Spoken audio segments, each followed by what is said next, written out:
봄이 시작되는 3월 이윤정은 여느 때와 다름없이 아침 5시에 눈을 떴습니다.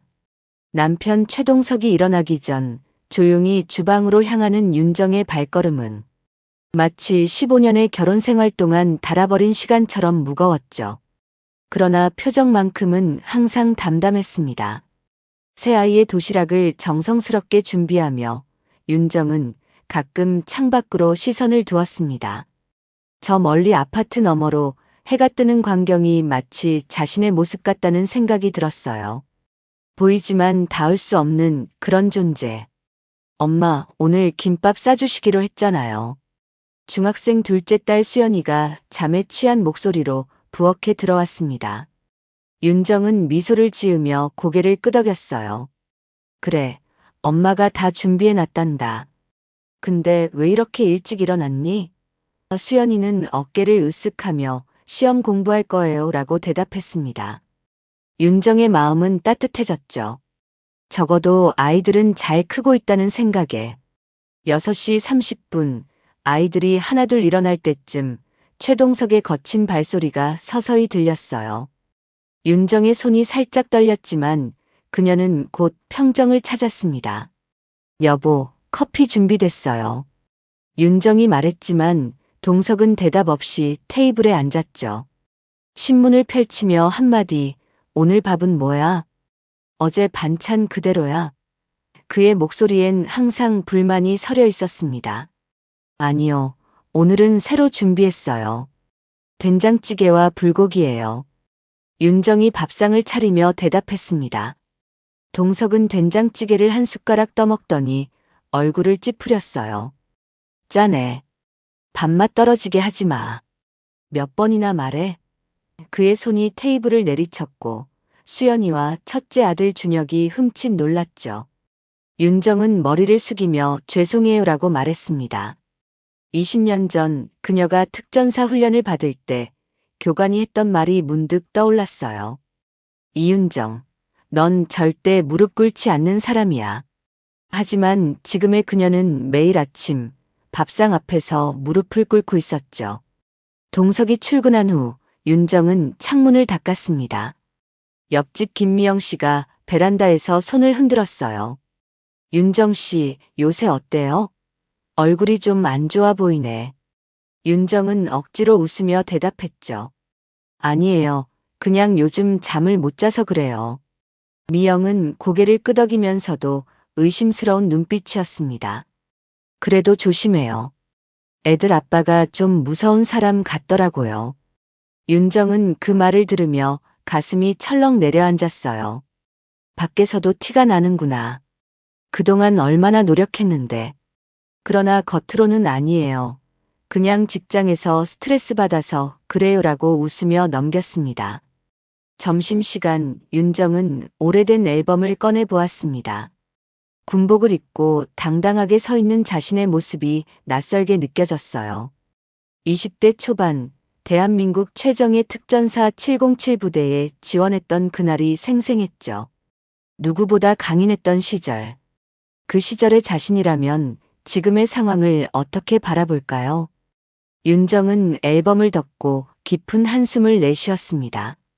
결혼 후 남편에게 자신의 과거를 말하지 않기로 결심했던 이유가 다시 떠올랐어요. 평범한 가정을 꾸리고 싶었을 뿐인데. 하지만 평범한 가정은 이런 게 아니라는 것을 그녀는 이제야 깨닫고 있었죠. 그날 밤 최동석은 평소보다 더 늦게 돌아왔습니다. 현관문이 거칠게 열리는 소리에 이윤정은 잠에서 깼어요. 시계를 보니 새벽 1시. 술 냄새가 집안을 가득 채우는 것이 느껴졌습니다. 마음속으로 제발 조용히 들어와 주세요라고 기도했지만 이내 부엌에서 그릇이 깨지는 소리가 들렸죠. 윤정은 침대에서 일어나 조심스럽게 부엌으로 향했습니다.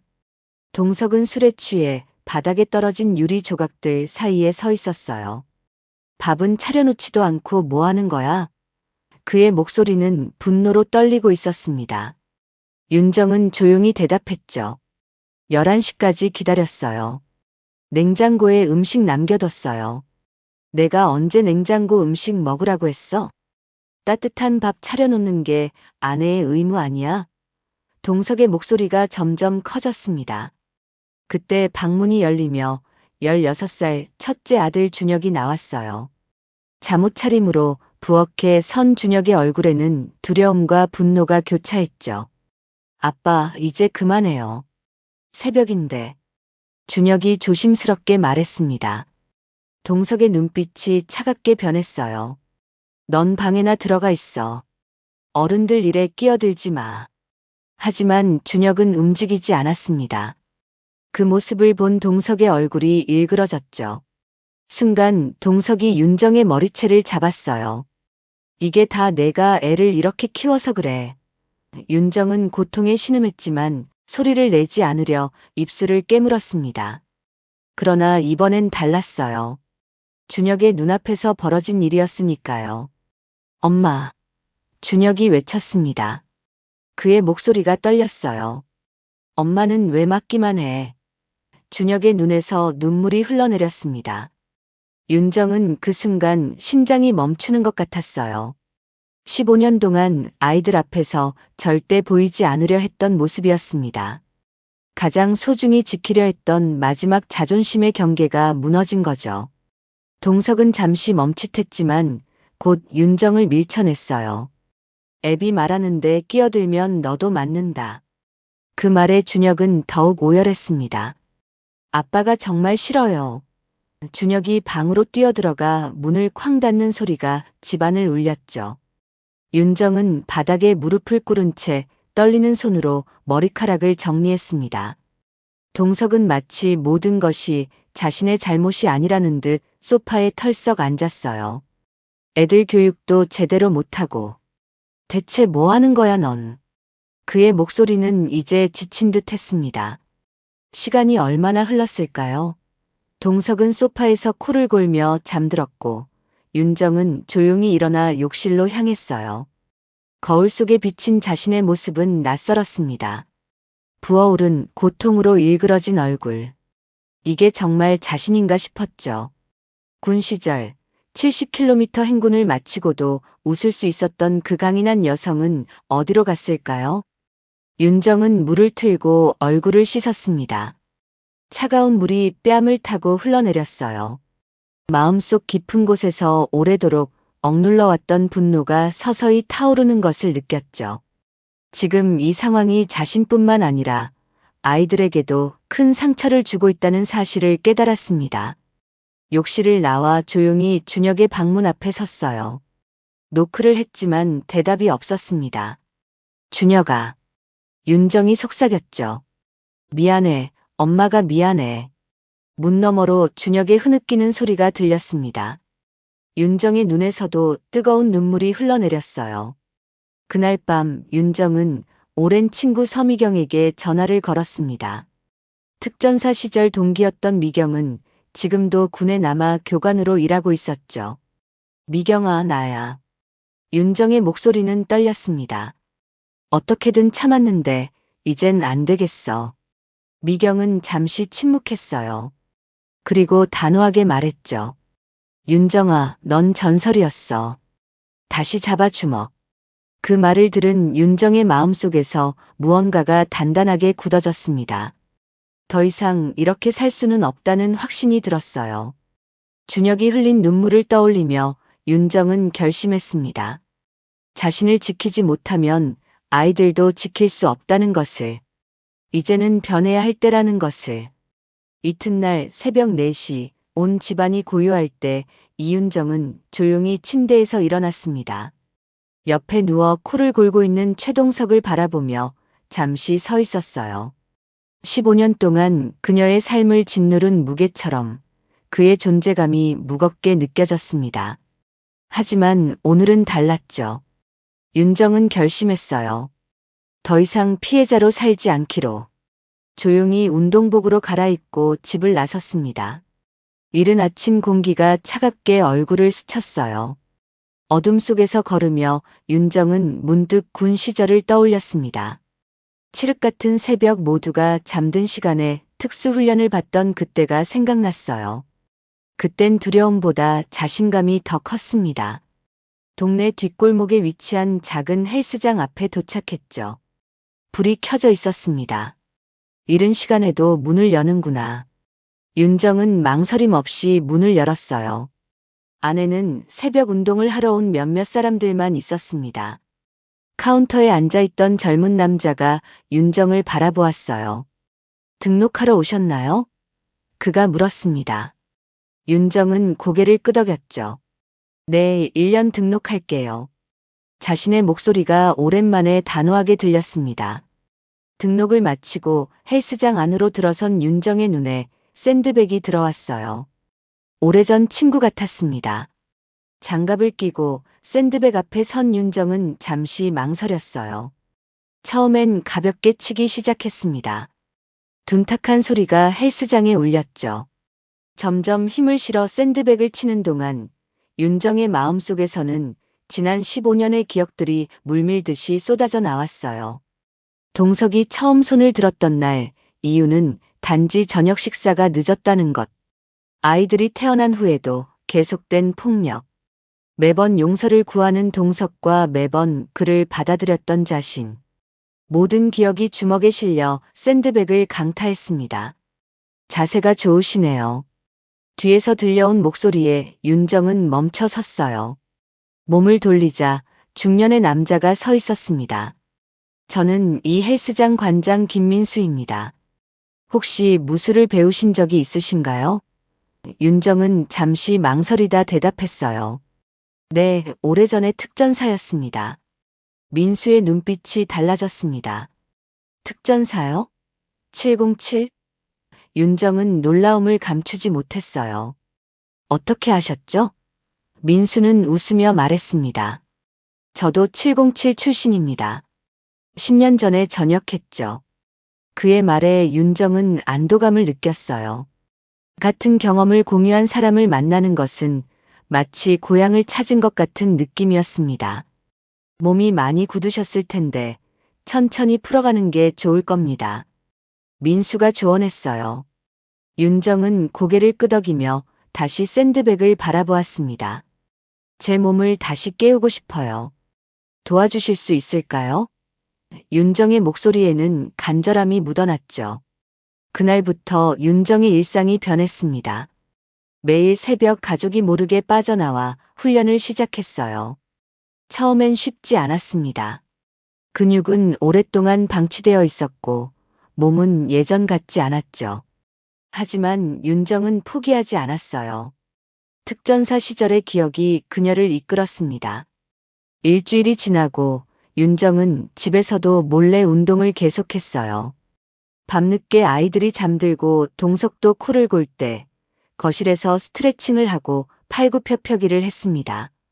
손바닥에는 굳은 살이 생겨갔죠. 그것은 마치 그녀의 의지가 단단해지는 증거 같았어요. 어느 날 밤 등 뒤에서 작은 목소리가 들렸습니다. 엄마, 뭐해요? 윤정은 놀라 몸을 돌렸어요. 막내딸 현아가 잠에서 깨어 거실에 서 있었습니다. 윤정은 재빨리 일어나 미소를 지었죠. 엄마가 조금 운동하고 있었어. 건강해지려고. 현아는 의아한 표정으로 물었어요.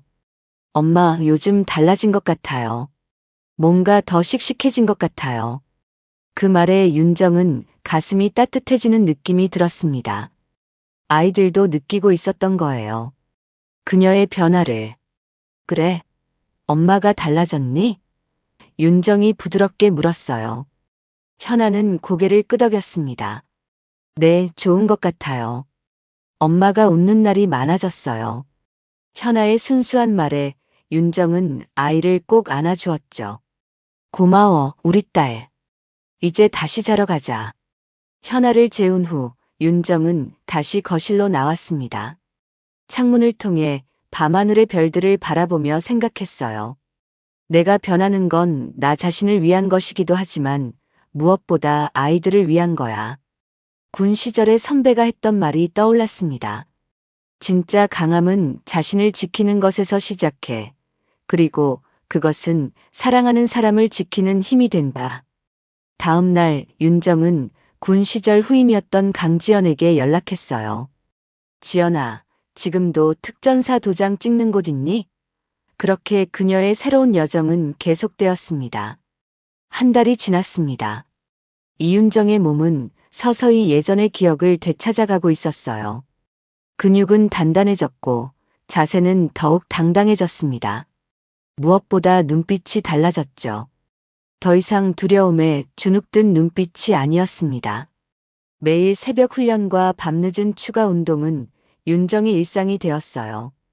김민수 관장의 지도 아래 그녀는 특전사 시절의 기술들을 하나둘 되살려냈습니다.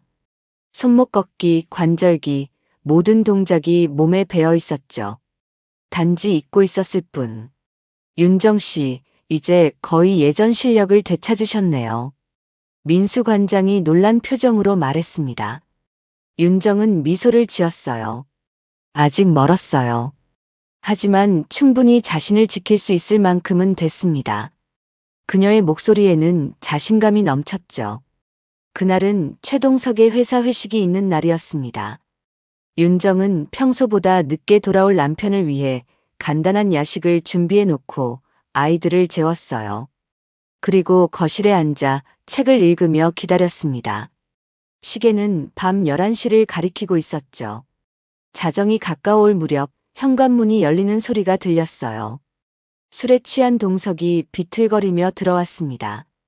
평소와 다른 점이 있다면 그의 얼굴이 평소보다 더 붉게 상기되어 있다는 것이었죠.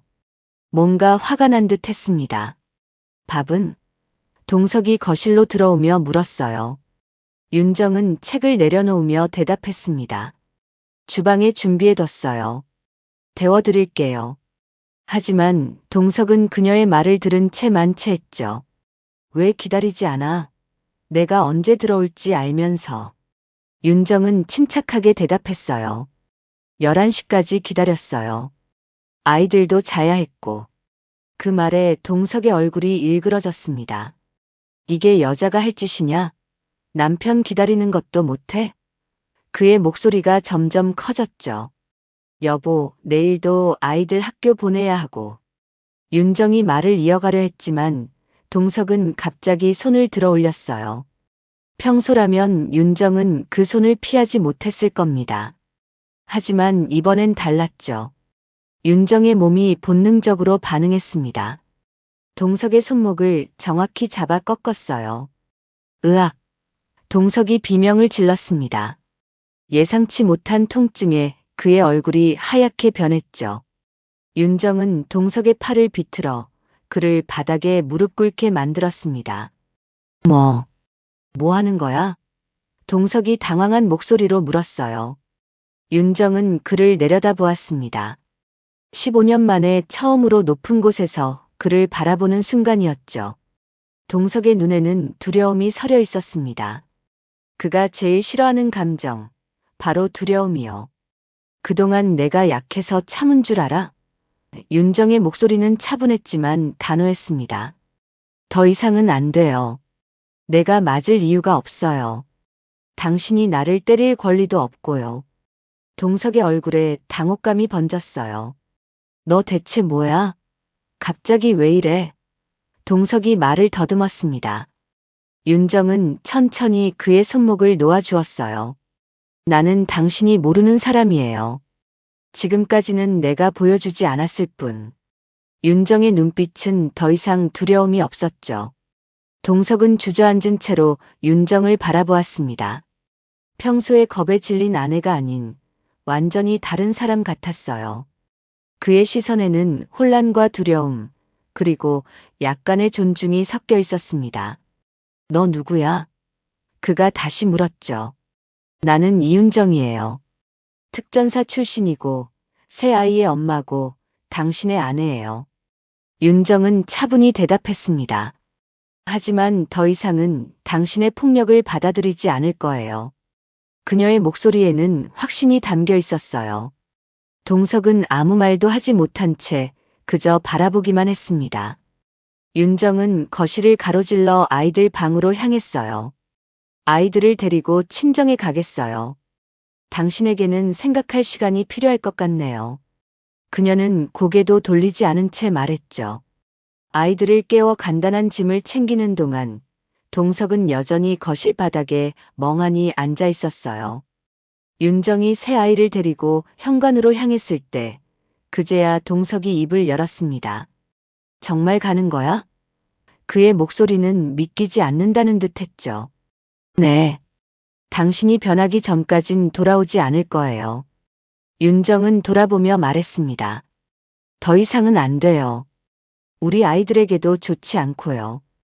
그녀는 문을 열었어요. 밤 공기가 차갑게 느껴졌지만 윤정의 마음은 이상하게도 따뜻했습니다. 집을 나서는 순간 첫째 준혁이 윤정의 손을 꼭 잡았어요. 엄마. 목소리는 떨렸습니다. 괜찮아? 윤정은 아들을 바라보며 미소 지었죠. 응, 엄마는 괜찮아. 이제 정말 괜찮을 거야. 그녀의 목소리에는 오랜만에 희망이 담겨 있었습니다. 집을 떠난 윤정은 택시를 타고 친정으로 향했어요. 뒷좌석에서 잠든 아이들을 바라보며 그녀는 생각했습니다. 이제 시작이야. 우리 모두를 위한 새로운 시작. 이윤정이 아이들과 친정에 도착한 지 일주일이 지났습니다. 처음 딸아이가 새 아이를 데리고 한밤중에 찾아왔을 때 윤정의 부모님은 깜짝 놀랐지만 상황을 듣고 나서는 딸을 따뜻하게 안아주셨어요. 이제라도 결단을 내려서 다행이다. 어머니가 말씀하셨습니다. 아버지는 말없이 손녀들의 머리를 쓰다듬으셨죠. 윤정은 상담센터를 찾았습니다. 15년 동안 감추고 살아온 상처들을 하나둘 꺼내놓는 일은 생각보다 힘들었어요. 상담사가 물었죠. 왜 그동안 참으셨나요? 윤정은 잠시 생각에 잠겼습니다. 아이들. 그리고 어쩌면 내 자신이 싫었던 것 같아요. 특전사였던 제가 이런 상황에 처했다는 게 창피했죠. 한편 최동석은 회사에서 일이 손에 잡히지 않았습니다. 아침에 일어나도 아무도 없는 집은 이상하게 휑했어요. 밥상도 차려져 있지 않고 누구도 그를 반기지 않았죠. 소파에 앉아 텔레비전을 켜도 마음은 공허했습니다. 특히 어제는 둘째 수연이의 생일이었는데 혼자 케이크를 사들고 초를 꽂았지만 불을 붙이지 못했어요. 문득 외롭다는 생각이 들었습니다. 직장에서도 동료들이 눈치를 챘습니다. 동석 씨, 요새 왜 그래? 안색이 안 좋네. 부장이 물었을 때 동석은 억지로 웃으며 아닙니다. 그냥 좀 피곤해서요. 라고 얼버무렸어요. 하지만 속으로는 생각했습니다. 내가 대체 뭘 한 거지? 어쩌다 이렇게 됐지? 어느 날 퇴근길 회사 앞에서 낯선 여자가 동석을 기다리고 있었어요. 최동석 씨? 남자가 물었습니다. 동석이 의아한 표정으로 고개를 끄덕이자 남자는 자신을 소개했죠. 저는 이윤정의 옛 동료 강지연입니다. 그 말에 동석의 표정이 굳었어요. 당신 와이프, 내가 훈련시킨 사람이에요. 윤정이가 왜 참았는지 알려줘야 할 것 같아서 왔어요. 지연의 목소리는 차갑게 가라앉아 있었습니다. 동석은 말문이 막혔어요. 윤정이가 15년 동안 참은 건 당신을 사랑해서가 아니라 가족을 지키고 싶어서였어. 하지만 당신은 모든 걸 당연하게 생각했죠. 그게 기다림이었는지도 모르고. 지연의 말은 동석의 가슴에 비수처럼 꽂혔습니다. 윤정이. 정말 특전사였어요? 동석이 믿기지 않는다는 듯 물었죠. 지연은 비웃듯 대답했어요. 707 특수부대, 최정예 중에 최정예였지. 당신이 모르는 많은 것들이 있어. 그녀가, 아니 우리가 어떤 훈련을 받았는지, 어떤 임무를 수행했는지. 동석은 땅에 발이 붙지 않는 기분이었습니다. 15년을 함께 살았지만 아내에 대해 아는 것이 너무 없었어요. 술에 취해 손찌검하던 모든 순간들, 윤정이 눈물을 참으며 묵묵히 견뎌낸 시간들이 주마등처럼 스쳐 지나갔습니다. 당신, 나한테 뭘 바라는 거죠? 동석이 간신히 목소리를 내었어요. 지연은 잠시 동석을 바라보더니 말했습니다. 바라는 건 없어요. 다만 알아둬요. 윤정이는 더 이상 예전의 윤정이가 아닙니다. 그녀가 자신의 가치를 깨달았으니까. 그리고는 돌아서서 걸어갔죠. 그날 밤 동석은 처음으로 술을 마시지 않았습니다. 대신 컴퓨터 앞에 앉아 검색을 시작했어요. 특전사 707부대, 여성 특전사, 모든 정보를 찾아보았죠. 그리고 가슴이 얼어붙는 것 같았습니다. 10년 전 기사에 실린 단체 사진 속에 훨씬 젊고 강인해 보이는 윤정의 모습이 있었어요. 이게 내 아내였나. 무너지는 마음을 부여잡고 동석은 용기를 내어 윤정에게 전화를 걸었습니다. 하지만 윤정은 받지 않았어요. 대신 문자 한 통이 왔죠. 지금은 대화할 준비가 되지 않았어요. 당신도 생각할 시간이 필요할 거예요. 동석은 소파에 주저앉았습니다. 이제야 깨달았어요.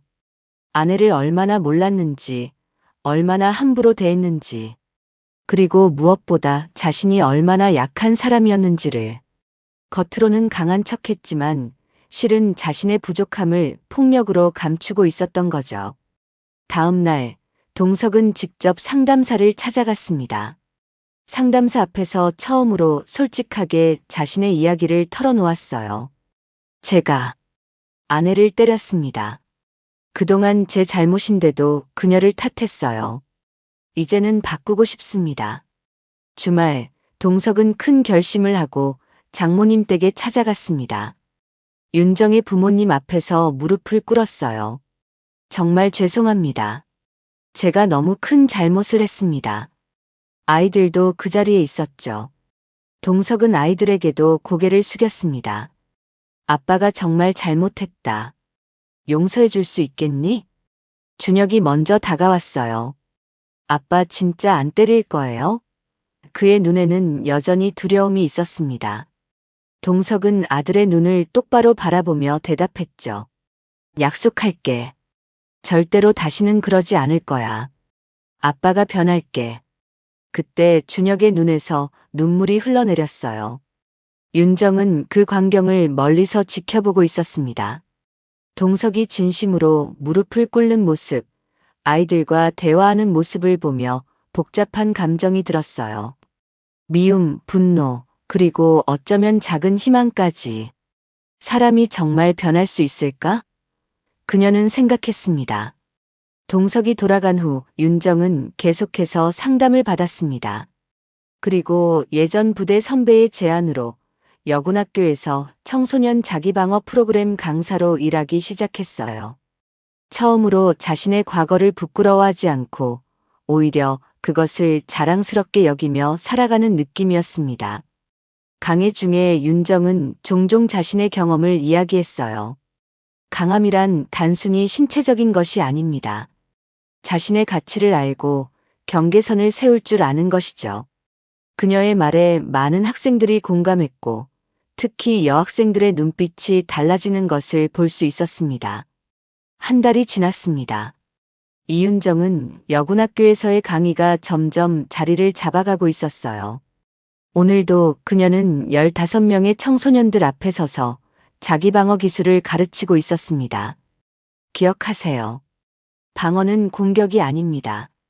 자신을 지키는 일이죠. 윤정의 목소리는 단호하면서도 따뜻했어요. 선생님, 질문 있어요. 뒤쪽에 앉아있던 여학생이 손을 들었습니다. 만약 가족이, 그러니까 가까운 사람이 우리를 다치게 한다면 어떻게 해야 하나요? 교실이 순간 조용해졌어요. 윤정은 그 아이의 눈을 똑바로 바라보았습니다. 그 눈빛에서 자신의 과거를 보는 것 같았죠. 가장 가까운 사람에게 상처받는 것만큼 아픈 일은 없어요. 윤정이 천천히 말했습니다. 하지만 기억하세요. 당신의 몸과 마음은 소중합니다. 누구도 심지어 가족이라도 그것을 훼손할 권리는 없어요. 그녀의 말에 여학생의 눈에 눈물이 고였죠. 수업이 끝나고 윤정은 그 여학생과 따로 이야기를 나누었어요. 그녀의 이름은 소영이었습니다. 소영은 조심스럽게 자신의 상황을 털어놓았어요. 집에서 술 취한 아버지의 폭력에 시달리고 있다고. 윤정은 소영의 손을 꼭 잡아주었습니다. 혼자가 아니에요. 도울 수 있는 방법을 찾아볼게요. 사무실로 돌아온 윤정은 소영의 살해를 위한 자료를 찾고 있었어요. 그때 전화가 울렸습니다. 여보세요? 전화기 너머로 어머니의 목소리가 들렸어요. 윤정아, 오늘 동석이가 또 왔었어. 이번엔 편지를 두고 갔어. 윤정은 잠시 말을 잇지 못했습니다. 최동석은 한 달 동안 일주일에 한 번씩 빠지지 않고 찾아왔어요. 처음에는 대화를 요청했지만 윤정이 만남을 거절하자 이후로는 그저 아이들을 보고 돌아갔죠. 가끔은 작은 선물이나 필요한 것들을 가져오기도 했고요. 편지요? 윤정이 물었어요. 어머니는 잠시 침묵했다가 대답했습니다. 응, 너한테 전해달래. 꽤 두꺼운 편지더라. 윤정의 가슴이 묘하게 떨렸어요. 제가 저녁에 갈게요, 엄마. 전화를 끊고 윤정은 창밖을 바라보았습니다. 봄비가 내리고 있었어요. 강의를 마치고 친정에 도착했을 때 아이들은 이미 저녁을 먹고 있었습니다. 엄마. 현아가 반갑게 뛰어왔어요. 윤정은 막내딸을 안아주며 미소 지었습니다. 우리 딸, 오늘 학교는 어땠어? 수연이와 준혁도 테이블에서 손을 흔들며 인사했죠. 식사 후 어머니가 조용히 봉투 하나를 건네주셨어요. 동석이가 두고 간 거야. 윤정은 망설이다가 봉투를 받았습니다. 방으로 들어가 문을 닫고 그녀는 깊게 숨을 들이마셨어요. 그리고 조심스럽게 봉투를 열었죠.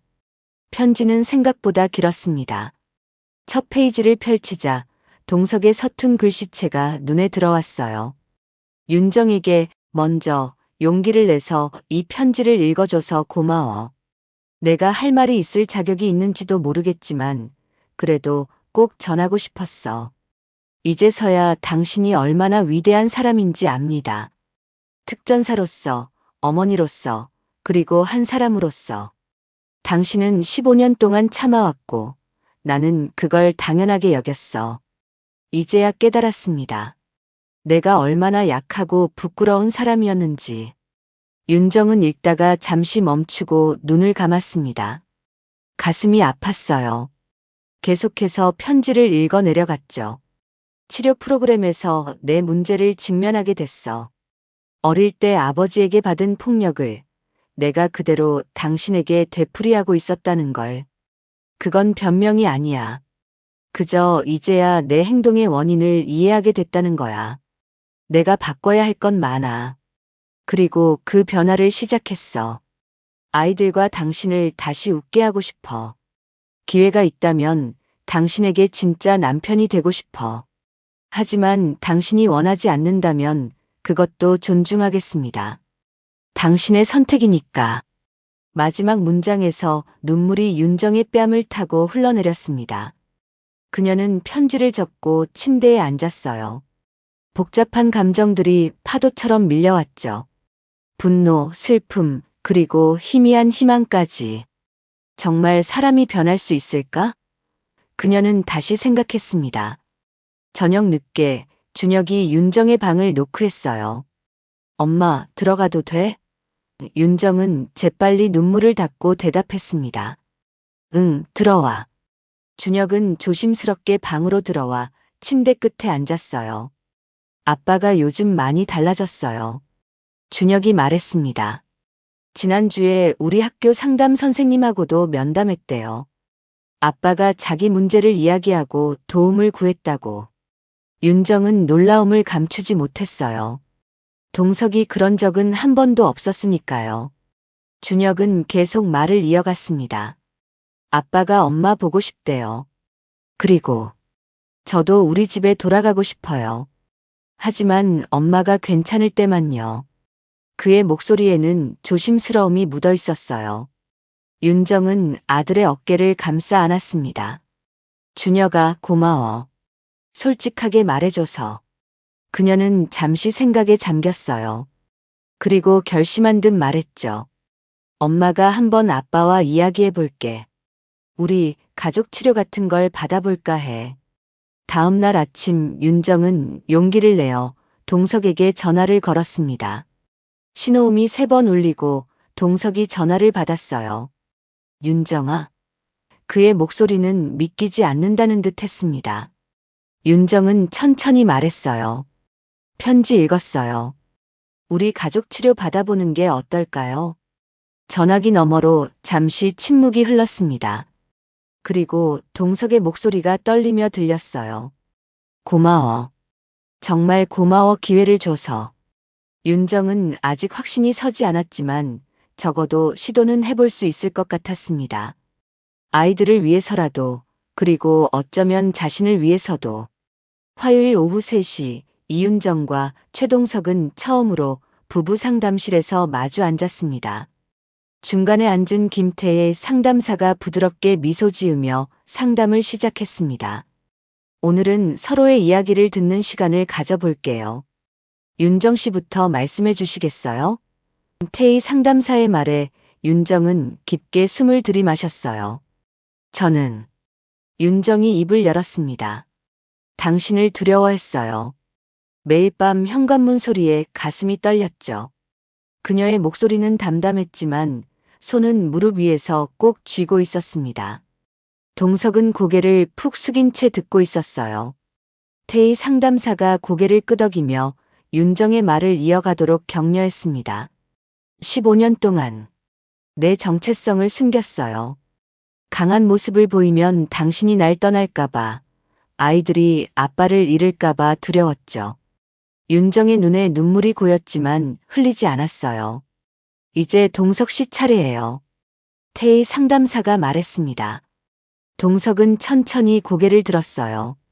당신이 날 떠날까봐 두려웠어요. 동석이 떨리는 목소리로 말했습니다. 항상 부족하다고 느꼈어. 넌 모든 면에서 완벽했고. 나는 그런 내가 부러웠어. 그래서 나약해서 손을 댔었나 봐요. 그의 눈에서도 눈물이 흘러내렸어요. 태희 상담사는 두 사람 사이를 오가며 대화를 이끌었습니다. 윤정은 자신의 군 시절 이야기를 처음으로 동석에게 들려주었고, 동석은 자신의 어린 시절과 아버지로부터 받은 상처에 대해 말했어요. 폭력의 대물림이라는 게 있어요. 태희 상담사가 설명했습니다. 하지만 그것을 인식하고 끊어내는 것도 가능하죠. 세션이 끝날 무렵 태희 상담사가 두 사람에게 물었어요. 앞으로의 관계에 대해 어떤 희망이 있으신가요? 윤정이 먼저 대답했습니다. 존중받는 관계요. 그리고 아이들에게 건강한 부부의 모습을 보여주고 싶어요. 동석도 고개를 끄덕였어요. 내가 변하고 싶어요. 진짜 남편 아버지가 되고 싶습니다. 치료실을 나오며 동석이 조심스럽게 물었습니다. 다음 상담도 함께 할래? 윤정은 잠시 생각하더니 대답했어요. 네, 함께 해요. 첫걸음은 작지만 의미 있는 발걸음이었습니다. 둘 사이에는 아직 많은 상처와 회복해야 할 시간이 필요했지만 적어도 이제는 서로를 마주보고 있었어요. 여름이 시작되는 6월, 이윤정의 가족은 북한산으로 등산을 떠났습니다. 최동석이 제안한 첫 가족 나들이였어요. 이제 슬슬 올라가 볼까? 동석이 앞장서며 말했습니다. 윤정은 미소를 지으며 고개를 끄덕였죠. 새 아이들은 이미 앞서 뛰어가고 있었어요. 3달 동안의 부부 상담과 가족 치료는 느리지만 확실한 변화를 가져왔습니다. 동석은 매주 분노 조절 교육에 참석했고, 윤정은 자신의 상처를 치유하는 시간을 가졌어요. 한 달 전 그들은 조심스럽게 다시 한 집에서 살기 시작했습니다. 저기 봐요, 저 바위. 현아가 손가락으로 가리키며 외쳤죠. 정상에 거의 다 왔나 봐. 윤정은 땀을 닦으며 주변을 둘러보았습니다. 봄의 끝자락 산은 푸르름으로 가득했어요. 힘들지 않아? 동석이 윤정에게 물었습니다. 괜찮아요. 이 정도는. 윤정이 웃으며 대답했어요. 동석은 잠시 망설이다 조심스럽게 손을 내밀었습니다. 윤정은 잠시 그 손을 바라보았죠. 그리고 천천히 손을 내밀어 동석의 손을 잡았어요. 정상에 도착한 가족은 도시락을 펼쳤습니다. 윤정이 준비한 김밥과 과일, 동석이 사온 음료수. 작지만 의미 있는 공동의 노력이었죠. 맛있다. 수연이가 김밥을 베어 물며 외쳤어요. 이번 주말에 다 같이 태권도장에 등록하는 거 어때? 동석이 문득 제안했습니다.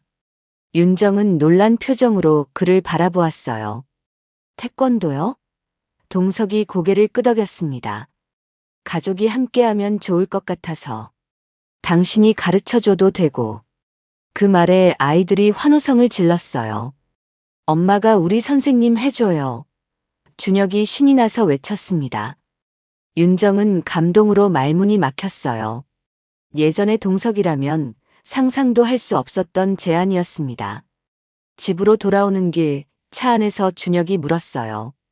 엄마, 아빠, 이제 우리 계속 같이 살 수 있는 거죠? 윤정과 동석은 잠시 눈을 마주쳤습니다. 동석이 먼저 대답했어요. 아빠가 노력할게. 약속할게. 그날 밤 아이들이 잠든 후 부엌에서 윤정은 차를 끓이고 있었습니다. 예전에는 혼자 눈물 닦던 공간이었지만 이제는 달라졌어요. 동석이 조용히 들어와 테이블에 앉았습니다. 윤정아, 동석이 조심스럽게 불렀어요. 정말 고마워. 기회를 줘서. 윤정은 차를 따르며 말했습니다. 아직 가야 할 길이 멀어요. 하지만 우리 모두를 위해서 노력해볼 가치가 있다고 생각해요. 동석이 고개를 끄덕였어요. 알아요.